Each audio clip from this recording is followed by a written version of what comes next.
terhadap untuk ini. Maksud saya ingin memprotes peristiwa pembunuhan 6 Laskar FPI. Ya mungkin itu dia artikan. Jadi gini ya, saya itu sebenarnya nggak, ya jurnalis itu kan sebenarnya di tengah saja, gitu kan ya. Bukannya saya itu pendukung Habib Rizik yang gimana-gimana, yang fanatik. Ya karena banyak orang yang mengatakan Rahma ini terlalu ke kanan. Ya enggak juga atau sebenarnya. terlalu mana nih? Rahma di mana nih? Di tengah atau di kanan? Saya bukan pendukung fanatik gitu, bukan begitu sih. Tapi Pendukung kebenaran ya?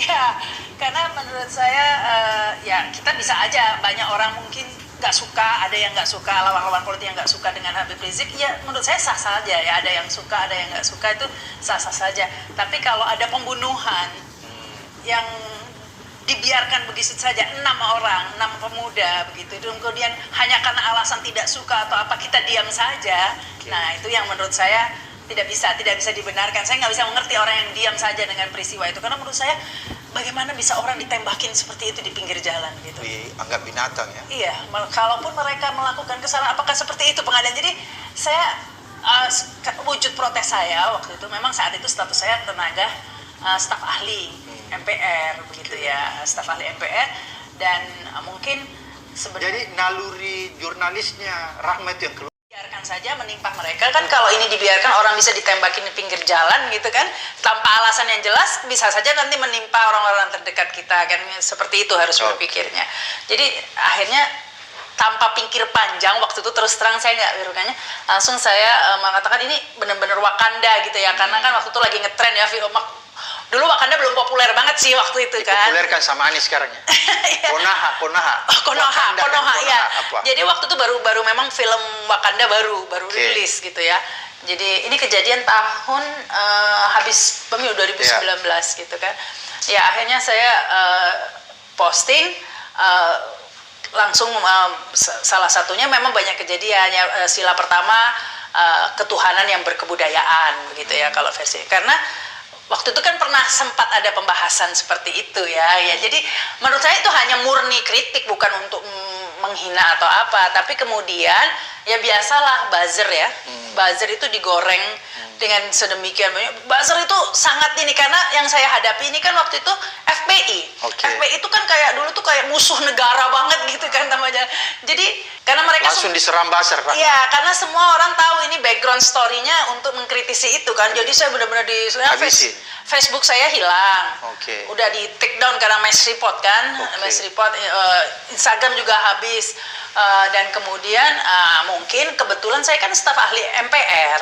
Sementara MPR itu kan 4 pilar begitu kan, sosialnya 4 pilar. Waktu itu wakil ketua MPR-nya itu Bu Reri. Sebenarnya saya kenal baik dengan Bu Reri itu, dan beliau itu berpikiran terbuka dan sebenarnya orangnya baik, nggak ada masalah sebenarnya saya tahu. Cuman mungkin tidak kuat dengan tekanan buzzer ya. Waktu itu mungkin dulu berarti Nasdem ini tidak kuat juga dengan tekanan buzzer sehingga Anda diberhentikan. Jadi belum sampai ke Nasdem, ke staf ahli dulu. Oh, staf ahli dulu. Jadi pada ditelepon semua, di tag, biasalah tag. Enggak, tapi kan Anda jadi staf ahli Partai Nasdem kan di MPR? Enggak, staf ahli wakil ketua MPR. Dari Partai Nasdem, Bu Reri tadi itu. Nah akhirnya karena banyak yang nyerang sampai di doxing. Jadi surat lamaran saya jadi staf ahli itu dipublish, di doxing. Kemudian akhirnya entah mengapa tiba-tiba ya saya bukan dipecat sebenarnya.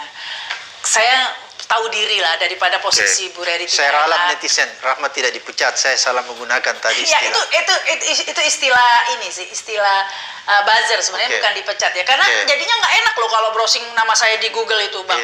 Rahma Sarita keluar langsung dipecat.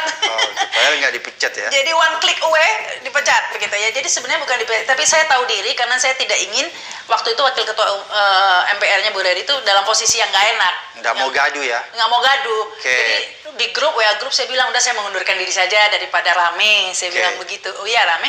Terus kan ada pemberhentian lah gitu. Memang saya belum nulis surat pengunduran diri, tapi memang stafnya Bu Reri, bukan Bu Reri sebenarnya. Stafnya dan itu didoxing, surat itu disebar di mana-mana. Jadi kesannya saya itu padahal sebelumnya udah ada pembicaraan saya mengundurkan diri, memang karena memang gaduh seperti itu saya mengundurkan diri. Jadi ya akhirnya seperti itu ya. Sebenarnya saya nggak ada masalah pribadi dan lain sebagainya. Bu Reri juga baik, sampai sekarang pun baik sama saya gitu kan. Cuman karena saya tahu situasinya nggak seperti itu, akhirnya ya udah akhirnya jadilah seperti itu. Oke, Rahma, pada saat itu kan marah nggak Nasdem ya sama Rahma pada saat itu? Karena kan kita tahu pada saat itu Nasdem menjadi pendukung militannya Jokowi, ya kan? Ya. Kan gitu. Karena, nah, mungkin nggak enak juga posisi Nasdem kan sebagai pendukung Jokowi, sementara kita tahu lah bagaimana rezim Jokowi ini terhadap FPI gitu ya. Jadi kayak serba salah gitu Nasdem Musuh kan. bubuyutan ya. Musuh bebuyutan gitu ya. Padahal saya ya orang boleh bermusuhan tapi itu tidak boleh jadi alasan untuk ngebunuh gitu menurut saya, untuk menembak. Kan kalau di Al-Qur'an kan janganlah ketidaksukaanmu terhadap suatu kaum membuat kamu tidak adil gitu. Nggak suka ya boleh, benci aja gitu kan. Tapi nggak ditembakin gitu kan. Tapi ini mungkin posisi Nasdem juga nggak enak gitu ya, serba nggak enak. Jadi sempat sebenarnya nggak ada dari Nasdem, saya nggak dipecat juga. Nggak tapi dimarahin juga? Enggak. Tapi diviralkan saja. Jadi ini semua di maya saja. Oh, jadi ini kerjaan buzzer. Rahma dipecat dari Nasdem. Bukan kerjanya Nasdem berarti ya, kerjanya buzzer ya. Adalah beberapa yang bersuara begitu ya dari. Tapi saya yakin tidak mewakili Nasdem. Ada beberapa orang Nasdem yang bersuara. Iya, Rahma dipecat gini, diberhentikan. Tapi saya yakin itu mereka... Pernah nggak Rahma dipanggil Pak Surya Paloh? Enggak. Berarti nggak ada masalah sebenarnya. Nggak ada masalah sebenarnya. Ini sebenarnya heboh ini buzzernya aja, heboh di dunia maya makanya. Ya jadi tapi karena saya merasa nggak enak waktu itu kan Nasdem pendukung ya, jadi saya jaga jarak juga, nggak pernah lagi sudah ya. Nggak pernah main lagi kan Nasdem? Cut sudah ya, saya akhirnya dengan tapi tetap di hati Nasdem pada ya pokoknya saya keluar aja ya, keluar tanpa kata-kata gitu ya. HTI, hubungan tanpa ikatan. Oke. Menarik. Tapi kemudian kan di 2024 ini Rahma kembali ya, jadi caleg lagi ya. Ya dari Nasdem. Dari Nasdem lagi. Berarti kan nggak ada masalah kan sama Nasdem kan? Itu ada ceritanya juga. Jadi gimana ceritanya tuh? Jadi ceritanya ya terus terang saya bukan ini banget ya, ideal banget. Saya agak sebel juga sebenarnya ya waktu itu dengan Nasdem lah ya, meski tidak ada masalah, tapi ya biasalah ya manusiawi. gitu ya. Jadi saya memang sudah nggak pernah berhubungan dengan orang-orang Nasdem dan lain sebagainya. Tapi kemudian tiba-tiba ada yang telepon. Waktu itu kan ada yang telepon, Rahma nyalek lagi ya di Nasdem. Saya sempat dulu juga gitu kan. Tapi saya pikir jadi berarti Nasdem yang minta Rahma jadi caleg ya? Bukan Rahma yang mau minta jadi caleg ya? Saya sudah memutuskan tidak mau nyalek lagi. Sebenarnya saya sudah tidak ingin, karena kan 2019 sudah gagal jadi Nasdem sebenarnya. Yang minta ya? Jadi ya 2019 juga Nasdem juga yang minta. Jadi saya tidak pernah berinisiatif, tidak punya ambisi untuk itu. Tapi punya ambisi politik. Sebenarnya, tapi karena jalan tiba-tiba go with the flow gitu ya, tiba-tiba ditawarin, oke lah, mungkin ini jalannya, saya pikir. Jadi ketika kalah ya udah, memang bukan jalannya gitu kan. Nah 2024 saya nggak mau, gue bilang itu dalam hati saya. Tapi begitu di telepon itu saya langsung berubah.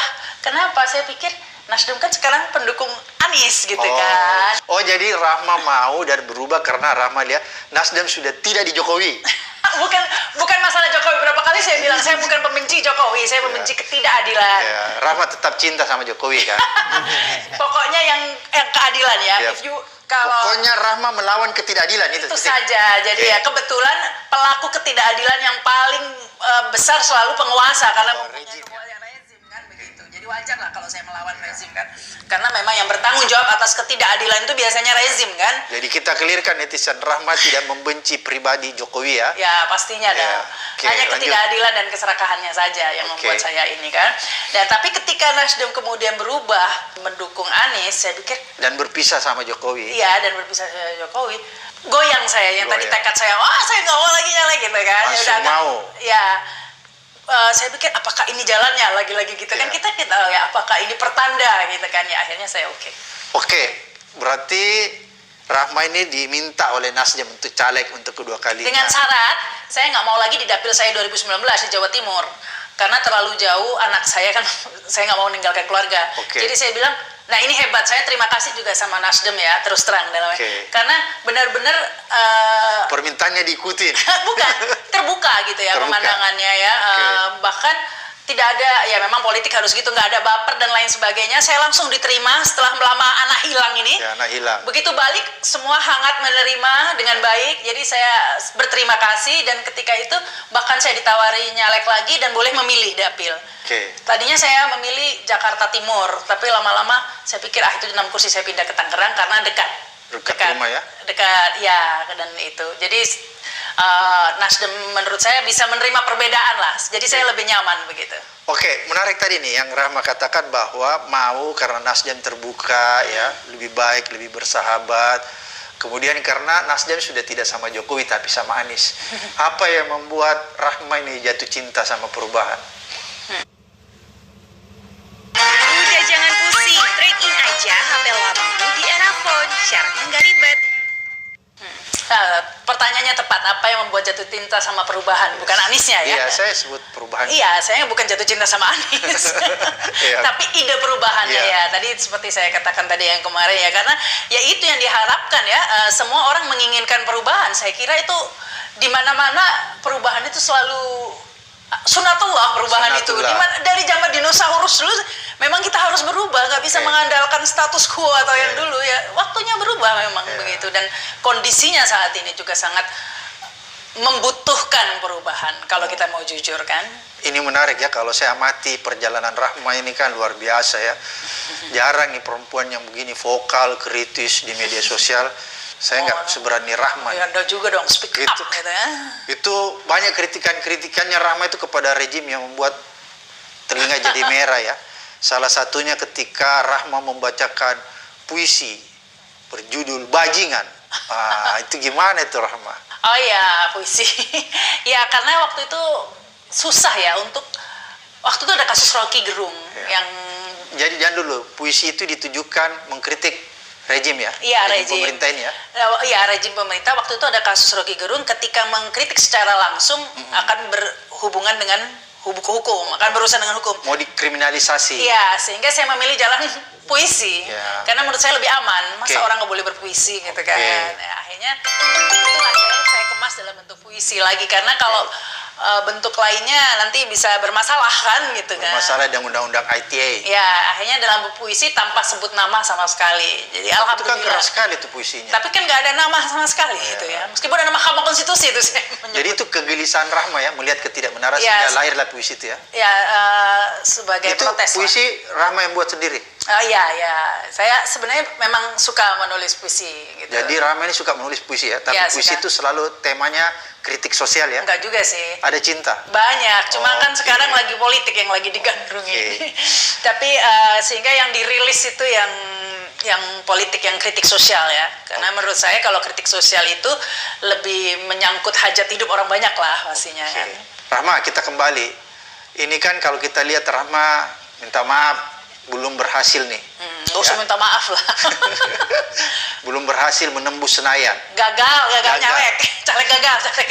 Saya ini kan di Jawa jadi harus pakai bahasa halus.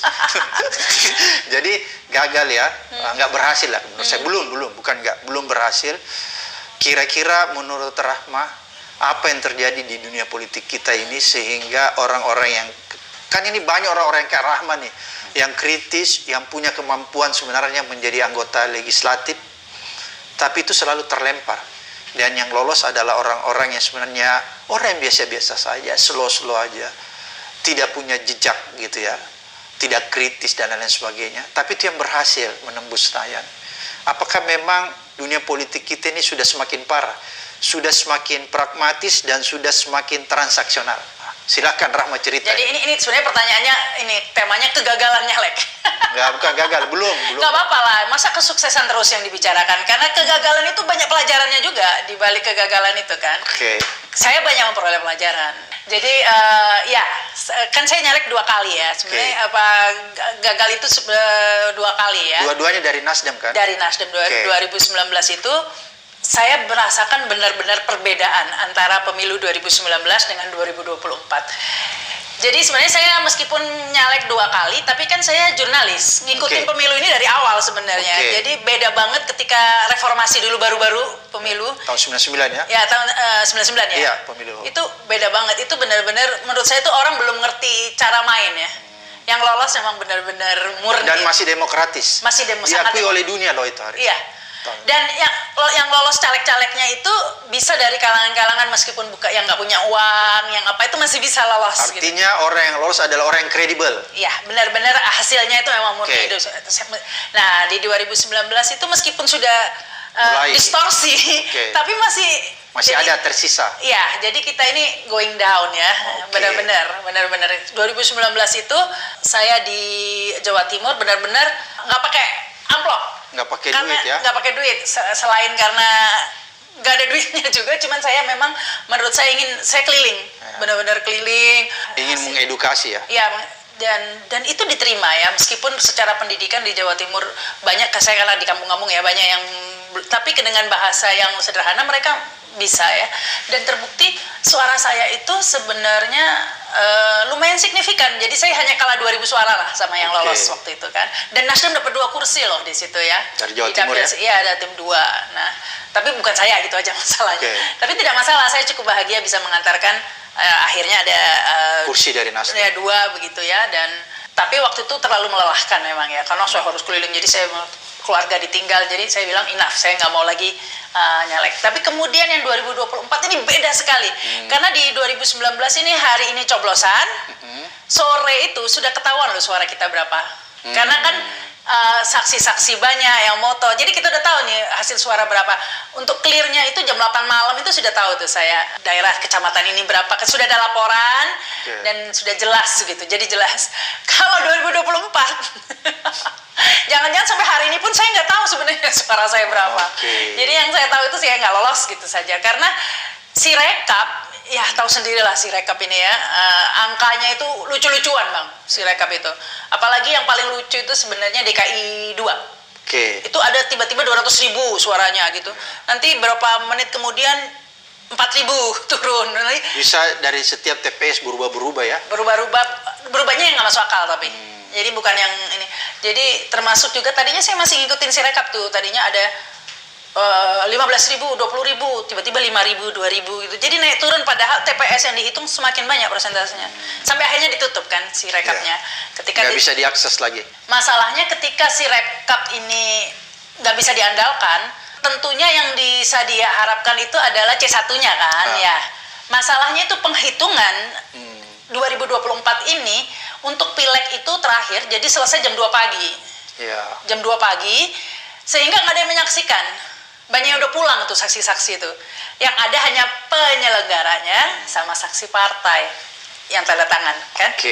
Jadi bagi saksi caleg-caleg sendiri ini kebanyakan sudah nggak menyaksikan, makanya kita nggak dapat laporannya, nggak tahu C1-nya. Jadi suaranya sudah bisa dicuri ya? Sangat mudah. Saya nggak mengatakan, nggak menuduh orang mencuri ya, menuduh, tapi kalau mau kemungkinannya terluka lebar, karena nggak ada siapa-siapa, cuma ada penyelenggara dan saksi yang partai yang tanda tangan. Jadi caleg-caleg yang biasanya bawa saksi, yang moto-motoin itu nggak ada. Jadi saya sempat kecewa terus terang, karena luar biasa di Tangerang, karena saya nyalas di Tangerang itu, saya sekaligus mengucapkan terima kasih juga di sini kepada semua pemilih ya, yang saya yakin sebenarnya jumlahnya banyak ya. Kenapa? Karena ya kan Rahma ini terkenal kan, pasti banyak yang pilih. Animo masyarakat itu membuat saya, lagi-lagi saya nggak pakai uang juga, tapi mereka itu sangat memberi banyak sambutan, bahkan ini handphone saya sampai jebol tuh Bang. Jadi pada ngirim nyoblos, dan saya baru tahu ternyata di 2024 ini boleh bawa kamera ke bilik suara. Jadi mereka pada motoin tuh, nyoblos nama saya terus dikirim ke saya. Ini saya sudah coblos, padahal saya nggak minta ya. Oh, kok boleh bawa HP ini ternyata, saya bilang gitu kan. Jadi saya mengucapkan terima kasih begitu, karena saya banyak dibantu Bang.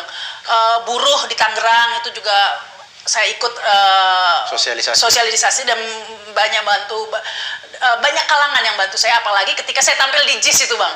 Oh, itu luar biasa, baca puisi juga. Lagi-lagi baca puisi. Dan itu saya sempat GR terus terang ya. Terus terang setelah saya tampil di JIS itu 2 GR saya. Pertama, saya yakin melihat luar biasanya animo masyarakat saat itu, saya jangan-jangan Anies menang ini gitu kan. Luar biasa. Waktu lihat animo itu Anda bilang perubahan Anies menang ini, perubahan Anies menang ini. Sekaligus saya kena efeknya ini, kayaknya saya juga menang nih, saya pikir gitu kan.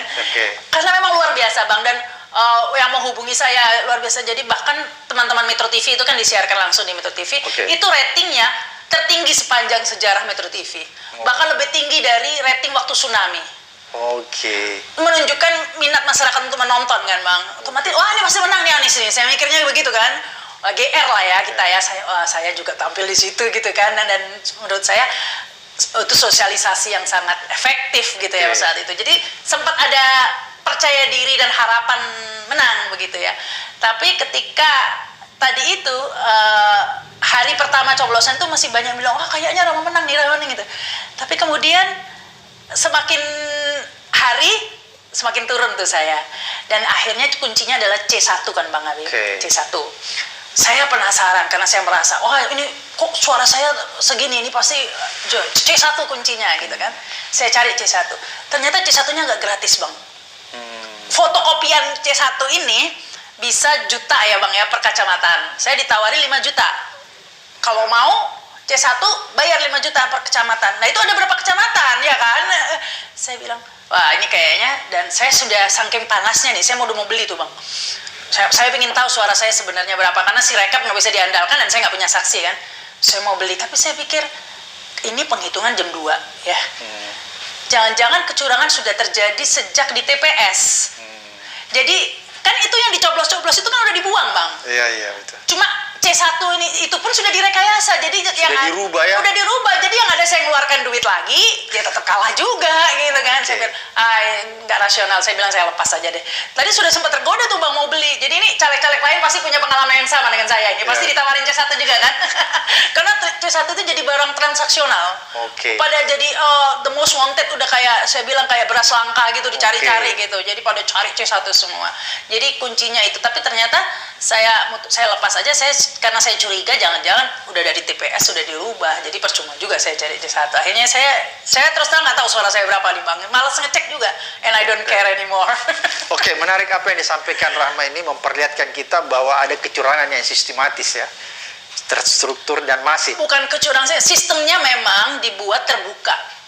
Sehingga suara itu semacam suara tak bertuan lah, bisa memang diciptakan sistem gini loh Bang, kayak bank gitu ya, memang nggak dicatat gitu ya, sehingga semua orang nyolong lah, orang nggak ada catatannya, pengeluaran pemilihan gitu lah. Jadi nggak ada kasirnya gitu, gimana orang nggak akan ngambilin duit semua.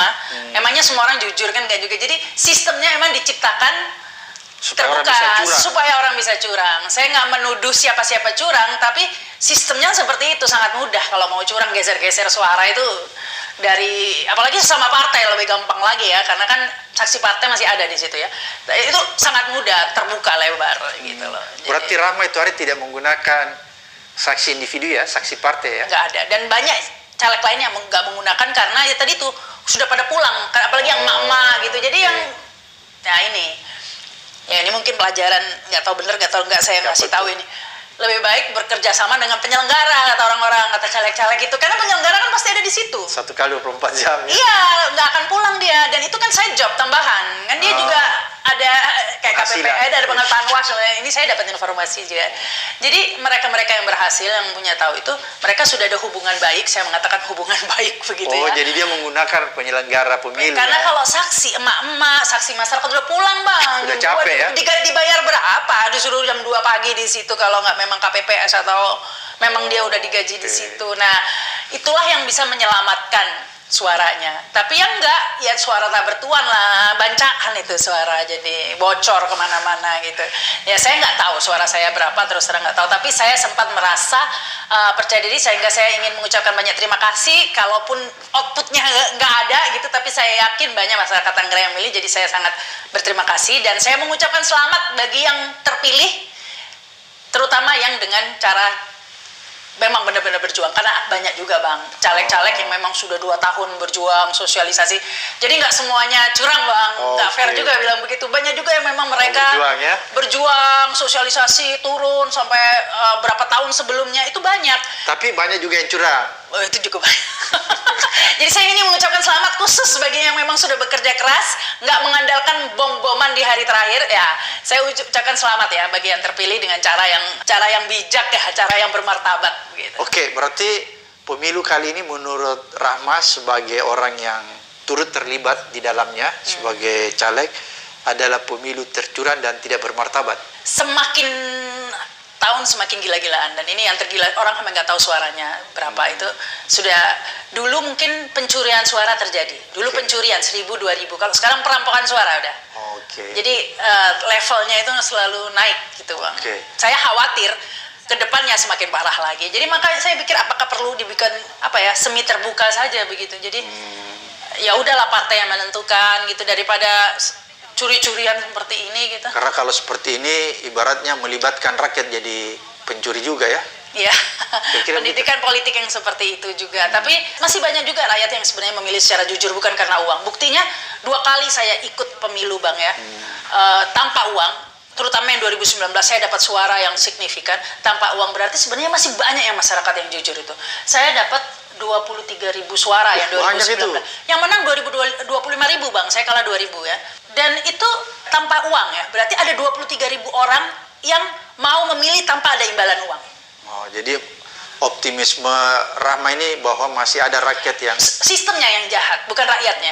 Oke, sistem. Dan saya curiganya di 2024 ini sebenarnya banyak juga yang sebenarnya ingin, saya yakin. Makanya saya mohon maaf ada yang mungkin sudah ingin memberikan amanah ya, tapi sistemnya dibuat suara itu tidak nyampe ke orang yang dimaksud, begitu ya.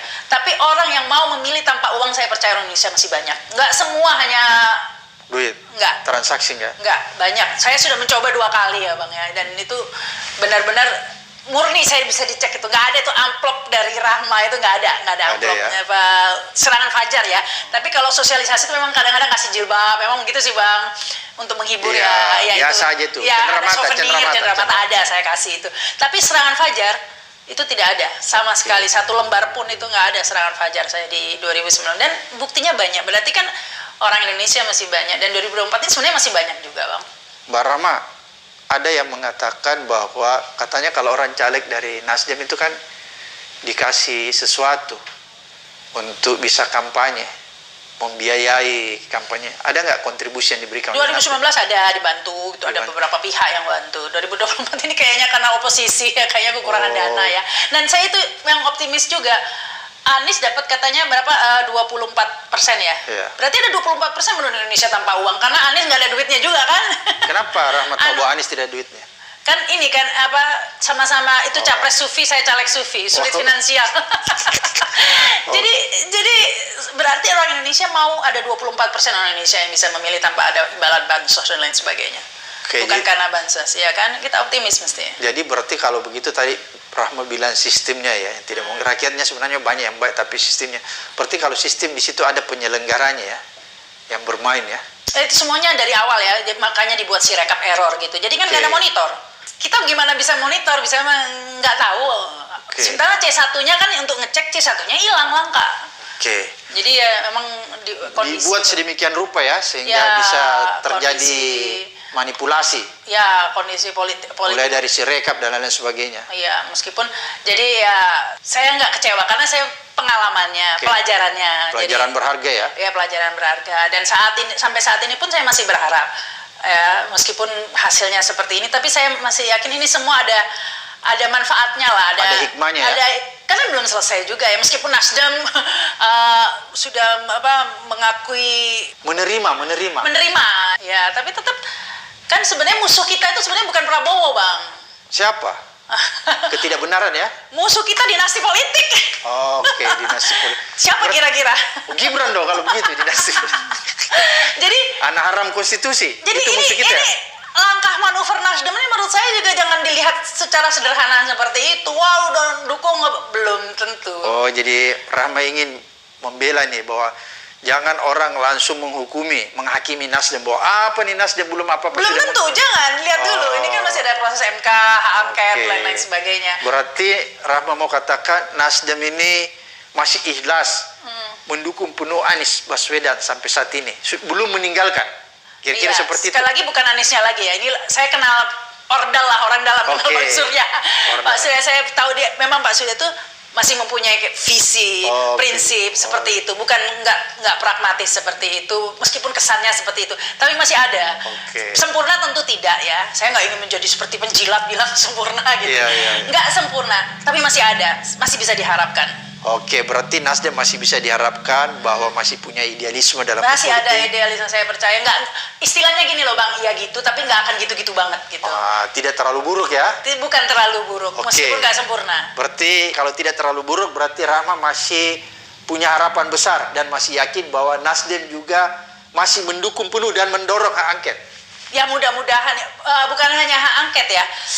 melawan intinya dengan melawan. berbagai cara, bisa hak angket ya, salah satunya hak angket pastinya ya, hak angket, Mahkamah Konstitusi, atau terobosan-terobosan lain. Bukan tidak mungkin terjadi koalisi misalnya partai-partai lain untuk melawan. Oh gitu. Jadi Melawan apa ini Bang? Maksudnya melawan kezaliman ya. kezaliman ini gitu. Melawan rejim. Semua orang ya kayak kata Ikrar Nusa Bakti, masa mau kalah begitu saja sih dengan satu keluarga. satu keluarga. Dan saya yakin di Indonesia ini bukan, kalau istilah Profesor Cipta bilang, Indonesia ini rakyatnya bukan kecoa semua loh ya. Masih banyak loh, nggak bisa dianggap kecoa semua dong kita ini ya. Jadi saya yakin nggak akan menerima begitu saja dengan imbalan uang gitu ya. Karena kalau mau imbalan uang dari awal, Pak Surya itu gabung Jokowi saja udah banyak duitnya, ya nggak sih? Ngapain harus mengusung Anies dan lain sebagainya? Karena kerugiannya sangat besar ya dengan melawan Jokowi, dengan sampai saya tadi tuh di partai itu kita nggak dapat bantuan karena memang kesulitan ya semuanya. Nggak seperti dulu ya waktu dukung Tidak Jokowi. seperti dulu, ketika bergabung. Jadi kalau memang hanya materi pertimbangannya Pak Surya, nggak perlu serepot-repot ini jalan terjal ini. Langsung mendukung Jokowi ya. Ya seperti partai pendukung semua kan jadi kaya raya semua gitu ya. Jadi Rahma juga ini tetap konsisten di jalurnya ya, tetap melawan ya. Mudah-mudahan ya. Mudah-mudahan istiqomah ya. Ya mudah-mudahan istiqomah, dan yang seperti kata Bang Abela, bukan tujuannya. Yang penting bukan jangan lalu mikir kalah menangnya. Yang penting kita berjuang dulu kan gitu kan Bang. Curhat ini, saya ini curhat ini di sini. Ya, ini. Ya kalau yang penting kan, jadi saya tuh nggak mau bilang gini nih Bang. Jadi artinya Mbak Rahma ini tidak patah arang, tetap misalnya kalau pemilu berikutnya masih mau nyalek nih, kalau misalnya Nasdem meminta Rahma nyalek lagi nih. Saya ikutin aja, go with the flow, prinsip saya. Jadi karena saya sangat percaya kalau nggak jadi ya udah jalannya, jadi udah jalan seperti itu ya. Jadi tapi kalau